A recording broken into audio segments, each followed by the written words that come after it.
Hey guys, Joe here. Welcome to another video. Thank you guys so much for checking it out. I really do appreciate it. Don't forget to get subscribed. That way you can help the channel grow. Use my Amazon affiliate links.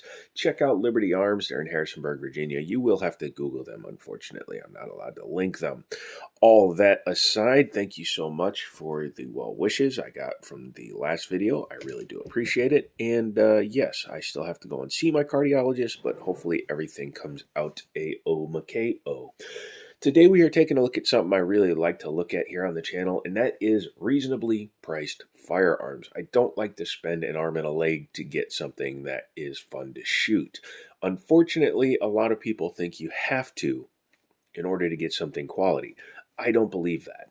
I also don't believe that micro nines are the only way to go. That might be a little bit controversial, but I kind of believe that. I do need to buy one to carry for a longer time in order to give you an accurate depiction of what I'm talking about, but that is down the road. If you'd like to help that out, maybe you can consider becoming a member of the channel. I'm getting good at that e-begging stuff. You'd think after over 1,000 videos I'd have it down. But let's take a look at today's firearm du jour, and that is a Girsan. Yes, Girsan has been prolific recently with making firearms. They also came out with that really positive high power clone. And I haven't shot one yet, and the other one did sell already. I'm going to wait, and hopefully one will pop up for sale. I didn't want to take one out of stock. But this one is not from the normal inventory. This is another Girsan, another blue box, and another clone. Those of you that are into firearms will recognize that this is basically a M&P by Smith & Wesson Shield version 1. You can definitely tell from the cuts in it. You can tell from the design of it.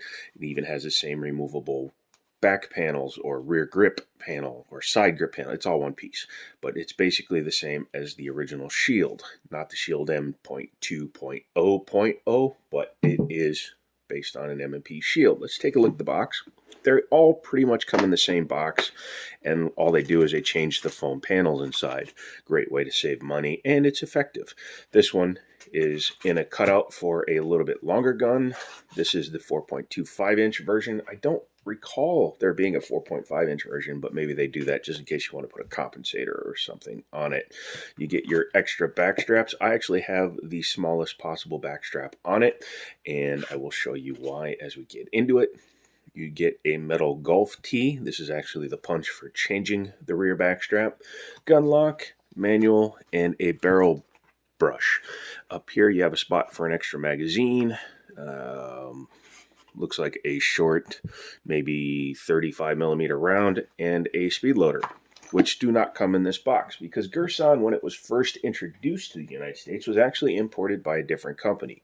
EAA, European American Arms Corporation, is, I believe, the actual owners of Girsan now, but originally Girsan was brought into the country by Zenith through Virginia, where I live, which was kind of cool to see when I was looking up older reviews. But I also remember they used to come in a red box, and you had 3 mags, and you had a little extra stuff, but the guns were also more expensive. They were actually basically dollar for dollar about the same as what they were imitating, be it a Beretta, a 1911, the M&Ps, etc. This guy is actually a V2, which is the other reason why I'm reviewing it now. First reason is I thought I had already reviewed one, but turns out I didn't. I had looked at the MC28, which was kind of a bastardized hybrid Beretta and race gun and etc. You can check that out up there. But this one is actually pretty nice from my little bit of playing around with it, and I think you'll enjoy it. So let's go ahead and drop the mag. It's marked for 15 rounds, but it is a 17 round capacity, and I will show you that it's clear. 17 round capacity does put it right on par with the standard Glock 17, and the grip frame is about the same size.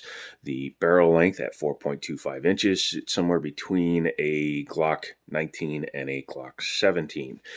It actually fits in my hand pretty well. You can see when my thumb is on there, or excuse me, that's not a thumb, but when my finger is on there, it rests in a pretty natural position. They even cut the side of the frame a little bit. It's a polymer frame, steel upper. It has these removable panels back here, and as I said before, this one has the flattest possible pad on there. in order to kind of more closely imitate the angle of a 1911. It's not 100%. The front strap is a little bit more vertical, but I actually do like the way this feels over the raised rear mainspring or the one with the slightly bigger beaver tail. I actually like this one because it allows you to get a little bit higher up on the gun. It already has a little bit of a higher bore axis than some guns that it's copying. You can see that when these are down, the 1911 has a lower bore axis. However, it feels pretty much just like a shield in my opinion. It does have a slight undercut here. However, it cannot really be enhanced because the mag release is forward into the trigger guard. Speaking of the mag release, it's not bad. It's a little spongy, but it definitely works, and it kicks the the magazine out. It's a Metgar mag, drop free. These Metgar mags are basically the OEM manufacturer for pretty much everybody these days, and for good reason, because their mags seem to hold up and they have good coatings on them and they seem to be of high quality. Single action only in the V2. Has a trigger safety, but no other external safeties. It's also not ambidextrous in any way. It is all designed for a right-handed shooter. 1913 style pick rail up front here, so you can put lights, lasers, etc. That's nice. And it is overall about just under 30 ounces. So it's a little on the heavy side, but about average for a gun of its size. It's just usually you see manufacturers trying to make lighter and lighter guns these days. Let's see, 3-dot Novak style sights. They're both held in with, I believe they're set screws, but they might be roll pins. I'd have to actually, when we take the slide back off, we'll double check. You will notice one way they've saved money is they have a lot of roll pins holding components in. Like your extractor is a roll pin instead of like a Glock where it's just a push-up on the firing pin block to remove it. That is the striker tube being held in with a roll pin, and you can see it has an extensive use of roll pins holding in things like the fire control group, things that you wouldn't normally see as much on a Glock, for the example. One piece trigger with a trigger safety. What I mean by one piece is it's not articulated like the M&P 2.0 trigger has, even though the scallops kind of mimic the 2.0. Speaking of that, you have decent rear slide serrations. I can easily grab the gun and manipulate it back there. And just like the M&P, it has these little small cuts down at the bottom of the big slide cuts. It's done for lightning purposes on Smith & Wesson. I think Girsan just did it because they like the way it looks. This does pretty much make front racking difficult. Front press checks are doable if you actually grab the scallops. Otherwise, you are kind of miss those. I like the little bit of beveling here at the front of the slide going into the front barrel area. And the guide rod is down there. It is captive, you'll see when we take it off, and it's made out of metal. So all good things so far. Trigger pull, single action only. As we said, you do have a striker indicator back here and a loaded chamber window. So if you have a round in there, you can actually see it. Trigger pull is better than Glock. Not as good as a gun like a TP9 or a Walter, but it's pretty good. You got some take up, but no slop. When you pull the trigger, it comes back to the back here. It's in the 6.5 pound range, which is perfectly acceptable. Simple break. Reset is decent. It's not super short like a TP9, but you can hear it, you can feel it, and as you saw, a little bit of take up for the reset to the single action follow-up shot, and breaks. For a striker fired cheap trigger, it's actually pretty good. Listen to it. You don't have a spongy sound like a SIG 320, which I've never been able to explain why it sounds so damn spongy. And you don't have the pre-cocked stop feel of a Glock. Other guns have pre-cocked strikers and they feel better than the Glock. This definitely feels better than the Glock. Sorry, I don't mean to harp on Glocks. I like Glocks. I shoot Glocks well. I just think their triggers are absolute junk, just like their stock plastic sights when they come with them. The grip panel is decent. However, it's a little bit smooth. I don't mind it. I can get a pretty good grip. Most of my grip is back here anyways, or here on the front. Has a little bit of checkering here, but this is mostly decorative, and this is where most of your grip is happening on this gun. If I keep this one, I'm going to have my buddy Greg down at Liberty Arms do a stipple job, and I'm going to have him come really high up here because this is where you want some grip anyways, as well as probably put in some accelerator cuts, or at the very least stipple that so I have a place for my fingers, because again, you have exposed roll pins right where you're supposed to be putting your fingers. So once he does that, we'll be good to go. Pardon me, I have the sniffles. Not much I can do about that today. Has an extended beaver tail, which is good. I have big hands, but I don't have thick hands like some people do. So when I'm in a shooting position, you can see how unlikely it is for me to get slide bite, but it is nice to know that even if you have meatier hands than I do, you're not going to have to worry about that. Let's go ahead and take her apart. In order to do that, bring the slide back, lock it into position, and you will see here, nothing, and you can go ahead and start the process. Go ahead and leave it open, excuse me. I apologize, I'm getting the sniffles and the sneezies. It's a great way to film a video. But leaving the slide open, take your fingers. I like to do it this way. It gives you more torque, and pop the takedown lever to the down position. Works like a SIG 320 or, go figure, a Smith & Wesson. Drop your slide, pull your trigger because it is striker fired, and go ahead and separate the two pieces. Once you've done that, you can take your guide rod and spring out. And as I said, it is captive and metal. I like that. Helps with longevity and reduces the chances of a failure. Yes, I know plastic guide rods are proven and they have lasted the course, but you are less likely to have to replace a metal one instead of wanting to replace one like earlier Glocks. Speaking of Glocks, it has the same basic tilting action. You'll see the lockup is actually a little bit sharper here because of the way it integrates into the frame, but overall, it's your standard breech style lockup. Being a gun that was sold also outside of the United States, the barrel is serialized on the side that you never see. It really means nothing here in the United States, but for other countries, that is a requirement. Taking a look at the slide, like I said, it's a pretty decent piece. It's got a lot of weight to it, which I personally don't mind, but bet you she has a nice recoil. We'll find out when we go to the range this weekend. Don't forget to get subscribed so you can check that out. But looking inside, I re-oil it.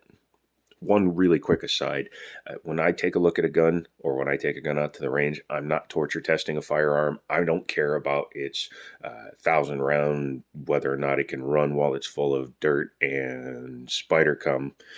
I prefer to shoot a gun and give it the best possible chance to shoot well. So when I buy a new firearm, I always take it out of the box, disassemble it, check it, make sure there's nothing like metal shavings or anything that can obstruct the slide, and I re-oil it. I tend to use a very good oil. Pardon me, it's too far away. I can't reach it here. I use Wilson Combat's Extreme Lube and oils, and I find that those work great, and grease for like springs and stuff. Inside here, though, you can see it's in very, very nice milling condition. There's no real marks for machining. A lot of budget guns, you tend to see that. Like we said, though, you can see you got your roll pins for your firing, your striker tube, which you normally wouldn't see, and all your roll pins for things like your extractor. These roll pins don't go all the way through for the sight, so those actually, I believe, are Allen screws. You would have to take both of those out to adjust it for windage, so hopefully she's zeroed in. As we were talking about it, I believe I didn't really talk too much about the sight picture. It's pretty decent because of the 4.25-inch barrel. However, I don't like a 3-dot sight. I will black those out after I do my first shots video. Striker there, firing pin block there, and not 100% sure what that access port is. If anybody else knows, please leave it down in the comments. Sorry, my height adjuster on my tripod just hit my arm. Looking at the frame, pretty standard striker fire fare. You have two sets of rails here, and they are metal, which I do appreciate. Come on now. There we go. Sorry, the recording gets a little jumpy when I go over 12 minutes because it's recording to the internal SD card. Has your standard trigger bar and all your regular internals there. Not bad. Overall, I'd say the build quality is A+. Let's go ahead and reassemble it. Take your slide, your barrel, put it in there. Good thing about these is because of the shape of them, they only go in one way. Same thing with the guide rod. You'll see a small end and a big end. Go ahead and take your small end here. Insert your spring and guide rod. Make sure that it is completely level. Otherwise, the gun can jam up. Here's a tip for you when you're putting it back together. This goes for the Smiths as well. Put your thumb here on your takedown lever to prevent it from flipping forward while you're reassembling the slide. It can happen and then it can jam up the whole works. Once you've done that, come back to your takedown, or excuse me, your slide lock position. Snap your takedown lever back into place and drop your slide. And you're good to go. What do I think of her? Well, first impressions, I'm pretty impressed with it. I think the V2 has a few upgrades. It doesn't have crappier slide cuts like the originals did, trying to look slightly different. If you're going to copy somebody, you might as well just copy them right. The quality feels like it's there. We will have to see how it does at the range. I'm very interested to see how it shoots because I've been posting that I've been looking for an EDC 9. I wanted something budget, and this will be the start of looking at budget guns going into 2022 because, and I'm sorry, I'll put it in the title, but to reiterate, this gun MSRP is at $335. However, if you go to a lot of shops that have lots of inventory, you can usually find these for under $300. This particular example was basically at cost of $260. That is pretty damn impressive. If you're looking for one, contact us at Liberty Arms. We can't really do it that cheap. This was like a blowout clearance sale, and it couldn't be passed up because you're talking Sky or High Point with a range kit money. So I will let you know how this shoots. I'm going to the range. I have 4 of my guns ready to go, and we will do some videos of that. Come back for that next week. Have an enjoyable week.